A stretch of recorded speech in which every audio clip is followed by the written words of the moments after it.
Assalamualaikum warahmatullahi wabarakatuh. Selamat datang di channel Efek Jurnal Target. Baik rekan-rekan semua, update penerusan daripada video yang saya posting tadi siang ya, diperuntukkan malam ini sampai dengan besok tanggal 8 Januari 2025.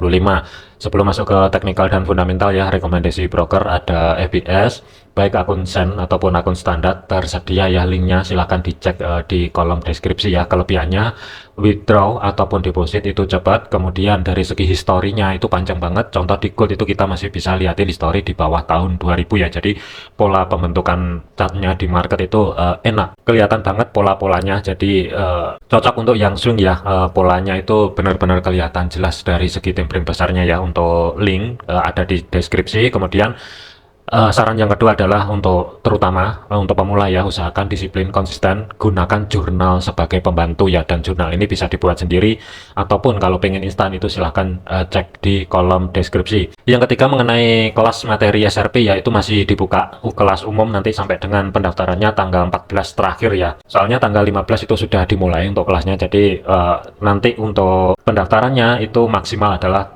tanggal 14 malam lah kurang lebihnya. Untuk materinya seperti apa aja silahkan rekan-rekan bisa kontak nomor yang ada di kolom deskripsi ya, dan ingat tidak gratis dan tidak murah, sebaiknya dipertimbangkan terlebih dahulu ya. Masuk ke fundamental jam 10 malam waktu Indonesia Barat nanti ya, itu ada beberapa data yang akan dirilis dari segi ISM dan JOT. Cuman kedua data ini nanti kalau misalkan hasilnya adalah positif, ini bisa aja ngedorong untuk indeks dolar menguat lebih lanjut. Tetapi kalau misalkan negatif, kemungkinan koreksi akan berlanjut. Nanti kita padukan juga dari segi teknikalnya ya. Dan untuk besok ini ada dua data dari segi Amerika. ADP diperkirakan ada penurunan, dan klaim pengangguran awal ini yang akan menjadi trigger untuk besok. Apakah dari segi indeks dolarnya itu menguat lebih lanjut atau terkoreksi lebih dalam, kemungkinan nanti akan saya bahasin untuk besok ya. Cuman untuk fokusnya nanti malam itu kurang lebihnya sekitar jam 10-an lah. Dari segi teknikalnya kita bahasin dulu. Pergerakan dari segi indeks dolar untuk hari ini, kenaikannya pun itu ketahan di batas bawah pivot yang berada di sini, dan harga ini turunnya pun masih ketahan di zona yang saya blok orange ya.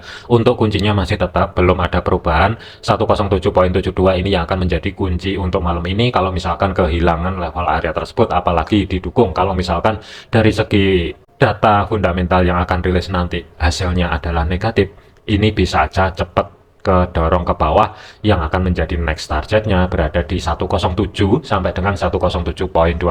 Tetapi kalau misalkan positif, waspadai zona tengah sebagai pivotnya 108.63 sampai dengan 108.86, ini yang akan menjadi next target untuk malam ini ya. Jadi ada kecenderungan selama 107.72 ini bertahan, ada potensi kemungkinan bisa aja kembali ke zona tengah atau sebagai pivotnya. Selanjutnya untuk gold, pergerakan untuk gold ini harga kedorong ke atas ya. Untuk planning yang tadi siang adalah persiapan cari ancang-ancang setup buy, tetapi dari segi targetnya berada di kisaran level area 2653 ya, kurang lebih sedekat mungkin dengan level di sini ya. Cuman saya nggak tahu untuk rekan-rekan sudah keluar semua atau belum, atau masih bertahan.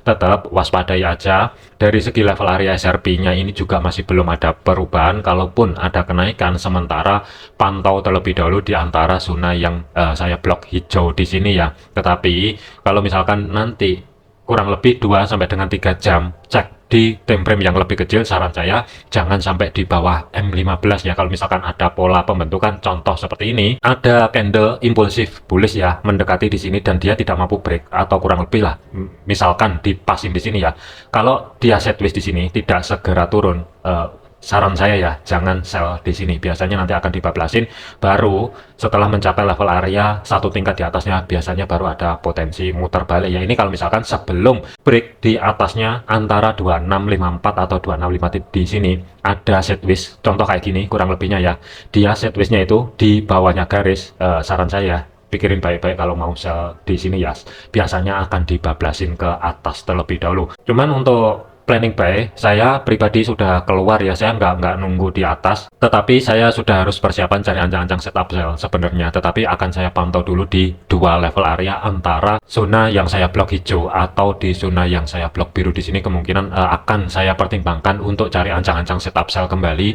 masuk ke swingnya. Tetapi yang perlu dicatat adalah apakah kalau misalkan harga ini nanti sedikit kedorong ke atas, ada konfirmasi reversal dan harga ini mampu turun kembali di bawahnya 2653 setelah break di 2653 ke atas ya, atau zona yang saya blok hijau di sini. Kalaupun misalkan itu ada, kemungkinan saya akan nyari sell di kisaran level area tersebut. Tetapi kalau misalkan ini nanti ada candle lumayan kuat dari segi time frame satunya, dan misalkan M15-nya ada sideways kecil di bawah garis resisten pertama weekly, hati-hati, kemungkinan saya tidak akan cari ancang-ancang setup sell di antara 2653 sampai dengan 2650, tetapi saya akan tunggu di 2665. Biasanya sentuhan pertama akan ada potensi reaksi harga ya. Akankah itu nanti reaksinya membentuk pola reversal atau pola penerusan harga lebih lanjut? Nanti kita akan cek setelah harga ini nanti mampu atau tidaknya mencapai level area tersebut untuk malam ini ya. Jadi kesimpulannya, untuk planning buy saya pribadi sudah keluar karena konteksnya hanya day trade, bukan untuk swing. Tetapi dari segi zona pantaunya untuk malam ini, hati-hati, gold ini sudah mendekati level area 2653 sampai dengan 2660. Kalaupun ada kedorong ke atas, pantau di zona yang saya blok hijau di sini. Di kirinya ini juga bertumpuk dengan zona supply. Kalau misalkan break di atas 2660, yang akan menjadi next targetnya kisaran 2665 sampai dengan 2672 terlebih dahulu. Tetapi kalau misalkan kedorong kembali ke bawah, kemungkinan saya tidak antisipasi di antara 2636 sampai dengan 2639, tetapi saya lebih antisipasi harga bawah, mengingat di level area 262 dari sini ini sudah ada sentuhan pertama kali. Meskipun harga belum mampu close di bawah level area tersebut ya, berpeluang kalaupun ada penurunan kembali, dia akan membuat konfirmasi body candle minimal H4 tutup di bawah level area tersebut, baru berpotensi mengerjakan level area support. Tetapi sebagai level kuncinya, daily close-nya, kalau misalkan masih tetap belum mampu tutup di bawahnya 2662, hati-hati arah atas ya. Bisa aja ini nanti kedorong ke atas, turun ke bawah, ini juga bisa terjadi, atau dia sedikit naik lebih tinggi mendekati history high minggu yang sebelumnya, baru ada penurunan, ini juga bisa terjadi ya. Untuk rekan-rekan, sesuaikan juga dengan planning ataupun analisa masing-masing ya. Tetapi kalau saran dari saya, pantau di level-level area SRP penting yang ada di sini ya. Biasanya akan ada reaksi ketika harga ini nanti mendekati level area tersebut. Kemudian dari segi Bitcoin, pergerakan Bitcoin ini harga turun kembali ke bawah, tetapi masih belum break di bawahnya 100.000 kembali ya. Untuk kunci terdekat saat ini berada di level area resisten kedua yang berada di 100 ribuan lah, kurang lebih di sini sebagai kuncinya, yang saat ini berubah fungsi sebagai level area support. Kalau misalkan kehilangan level area tersebut, siap-siap Bitcoin kembali turun ke bawah, yang akan menjadi next targetnya 98.400 sampai dengan zona yang saya blok orange di sini, di mana blok orange ini adalah level area minor atau tengah-tengah di antara low sampai dengan resisten yang ada di sini, yang saat ini juga berubah fungsi sebagai level area support 97.000 sampai dengan 97.600 ya. Tetapi kalau level area 100.000 ini masih tetap bertahan, waspadai 103.500. Selanjutnya untuk GBP USD, pergerakan untuk GBP USD ini kenaikannya pun kurang lebihnya ya, body candlenya pas, belum mampu tutup di atasnya 1.2563 atau sebagai resisten pertama weekly ya. Untuk planning tadi, persiapan cari ancang-ancang setup buy, harusnya sudah dipikirin ini mau di hold atau mau keluar semua ya, karena sentuhan pertama untuk minggu ini di resisten pertama kan ada reaksi.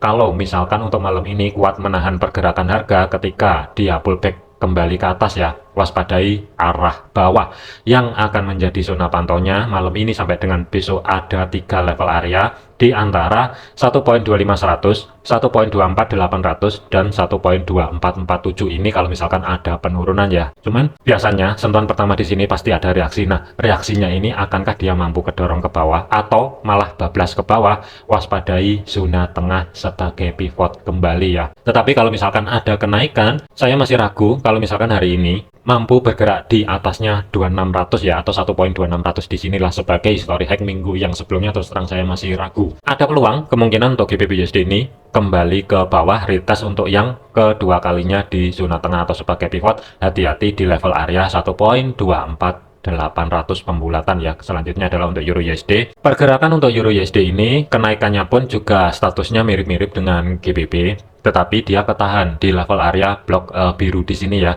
Sebagai level kuncinya kenaikan lebih lanjut itu berada di 1.0458. Selama daily close-nya masih belum mampu tutup di atas level area tersebut, waspadai potensi kembali ke bawah. Untuk saat ini harga ini kan ketika sentuhan untuk yang kedua kali di resisten pertama weekly ini kan ada reaksi. Kalau misalkan kuat menahan pergerakan ya di resisten pertama di sini, waspadai kemungkinan kalaupun dia turun ke bawah zona tengah yang sebagai pivot ini, hati-hati, tetapi batas bawahnya yang perlu diantisipasi ya, atau blok abu-abu saya geser ke bawah ya. Jadi sebagai next targetnya kalau misalkan resisten pertama weekly ini kuat menahan antara 1.0340 sampai dengan 1.0311 ini yang akan menjadi target terdekatnya. Untuk planning ataupun referensi ya, dikarenakan untuk kemarin ataupun video tadi siang itu kan persiapan cari ancang-ancang setup buy, dan harga ini kan sudah mencapai target terdekatnya dan ada reaksi ketika menyentuh level area resisten pertama weekly. Selama daily close-nya atau minimal lah H4 body candle-nya masih belum mampu tutup di atasnya 1.0458, kalau disuruh memilih, saya mending memilih cari ancang-ancang setup sell. Usahakan sedekat mungkin dengan resisten pertama weekly kurang lebih di sini ya, tetapi stop lossnya agak lebar, ruang gerak sekitar 45 pip, tetapi dari segi targetnya saya lebih prefer najetin di zona tengah atau sebagai pivot. Ruang gerak sekitar 75 pip, maksimum itu ruang gerak sekitar 100 pip, sedikit di batas bawah pivot ya. Untuk planning buy, baik di video yang sebelumnya ataupun video yang saya posting tadi siang ya, ini harus sudah dipikirkan tetap di hold atau mau keluar. Keputusan ada di masing-masing ya. Kalau untuk saya pribadi, saya sudah keluar dari market karena konteksnya planning yang kemarin ataupun tadi siang, opsi buy-nya itu hanya sebatas day trade ya, dan ini kan juga sudah mencapai target. Setidaknya kalau misalkan masih tetap bertahan, majukan stop loss, keluar sebagian posisi. Kalau mau hold ataupun TP-nya digeser ke atas, itu akan tentunya lebih oke ya, karena risikonya sudah 0. 1.0458 ini yang akan menjadi next target terdekat kalaupun Euro USD ini mampu kedorong ke atas. Kemudian untuk AUD USD, pergerakan untuk AUD USD, harga dari bawah, ini saya hapus dulu ya planning buy tadi, sudah mencapai target terdekatnya, tetapi untuk TP2 maksimal ya, kalaupun harga ini nanti mau kedorong ke atas, saran saya adalah jangan jauh-jauh, terlebih dahulu di 0.6300 sebagai risiko price level ya, atau sebagai resisten ketiga weekly. Penurunannya kurang lebih ya, harga ini kan dipasin di resisten pertama yang saat ini berubah fungsi sebagai level area support. Kemudian kenaikannya pun itu ketahan posisi harga saat ini di level area minor ya, atau zona yang saya blok orange di sini. Dan blok orange di sini didapat dari pecahan SRP atau minor ya, 50%-nya antara resisten kedua sampai dengan resisten ketiganya. Kalau saya pecah 50%-nya itu kurang lebihnya pas jatuhnya itu di 0.6286 ya, kurang lebih ada di sini. Tetap waspadai, hati-hati ya, mengingat untuk AUD USD ini sentuhan untuk yang kedua kalinya di level area minor. Kalau untuk yang kedua kali ini kuat, mampu menahan dan tidak break, harga tidak cepat bergerak di atasnya 0.62900, waspadai potensi pullback kembali ke bawah yang akan menjadi next targetnya bukan di sini, tetapi di kisaran kembali di antara 0.6246 sampai dengan 0.6235 terlebih dahulu ya. Tetapi kalaupun dia mampu kedorong ke atas sampai dengan besok malam, gambaran saya masih belum jauh-jauh di antara 0.6320. Selanjutnya untuk USD CAD, pergerakan untuk USD CAD harga ini kan kedorong ke bawah. Kalau nggak salah untuk planning tadi siang adalah cari ancang-ancang setup sell, tapi target terdekat berada di 1.4296 ya, kurang lebih ketika menyentuh level area tersebut. Untuk yang kedua kalinya yang ada di sini, harga ini kan dipasin dan ada reaksi ya, jadi hati-hati kalau nanti surprise dari triggernya dari fundamental ya yang akan rilis ternyata positif untuk USD, ini bisa mendadak langsung balik ke atas yang akan menjadi zona pantaunya itu di antara 1.4358. Itu yang pertama. Yang keduanya berada di kisaran level area pivotnya 1.4400 kurang lebihnya ya, kalaupun dia mampu kedorong ke atas. Untuk kunci daily hari ini tetap masih belum ada perubahan bagian bawah selama level area tersebut bertahan, hati-hati kembali ke atas. Tetapi kalau misalkan gagal, apalagi daily close-nya mampu tutup di bawah level area tersebut, secara otomatis next target untuk koreksi dari segi time frame besarnya USD CAD bisa aja kedorong kembali ke batasan pantau over minggu ini 1.4234 sampai dengan 1.4203. Kemungkinan ada peluang harga ini nanti ya sedikit kedorong ke atas, itu kemungkinan. Jadi hati-hati antara zona yang saya blok orange di sini dan yang zona tengah sebagai pivotnya 1.4400. Selanjutnya adalah untuk USD Swiss. Pergerakan untuk USD Swiss ini harga penurunannya pun itu cukup berada di support pertama ya, jadi ada potensi kemungkinan dia akan sideways terlebih dahulu. Potensial sidewaysnya antara blok urin bagian bawah, bagian atas adalah blok hijau. Penurunannya untuk hari ini kurang lebih juga dipasin di level area support pertama weekly. Posisi harga saat video ini dibuat, zona supply yang di sini sudah di break dan dia berada di pivotnya. Kalau misalkan sebagai kunci untuk hari ini 0.9084 ini mampu dijebol, ada peluang kemungkinan dia akan langsung bergerak ke atas. Yang akan menjadi next targetnya resisten pertama weekly maksimum sedikit di bawahnya history low minggu yang lalu, ini yang akan menjadi next targetnya. Dan yang kedua adalah jika potensial sideways berlanjut, bisa aja nanti ke atas dulu, muter balik lagi ke bawah sedekat mungkin dengan blok urin, putar balik lagi ke atas, ya kayak orang bingung lah. Sampai dengan salah satu level area tersebut break, baru ada potensi kemungkinan akan ada tren kembali ya. Kemudian untuk yen, pergerakan untuk yen untuk saat ini itu bermain-main kembali di level area resisten pertama weekly 157.73. Kenaikannya itu berhenti di level area minornya atau pecahan daripada SRP-nya. Kalau misalkan saya tarik dari low sampai dengan high-nya ya, kurang lebihnya 50%-nya itu jatuhnya di 158.400-an lah kurang lebih, atau blok urin yang ada di sini ya. Dan harga ini kan langsung ke dorong ke bawah. Untuk zona pantau hati-hati, belum ada perubahan dari segi level areanya, masih tetap kalaupun ada penurunan lebih lanjut kemungkinan tidak jauh-jauh di antara pivot sampai dengan batas bawahnya 156.800. Terlepas dari level area tersebut, ringnya pun terbatas. Support pertama 156.36. Tetapi kalau misalkan kedorong ke atas kembali, yang akan menjadi next targetnya bukan di 158 lagi ya, tetapi masih tetap di minornya antara 158.400 sampai dengan 158.500. Kalau mampu menahan pergerakan ya bisa aja nanti muter balik ke bawah, tetapi kalau gagal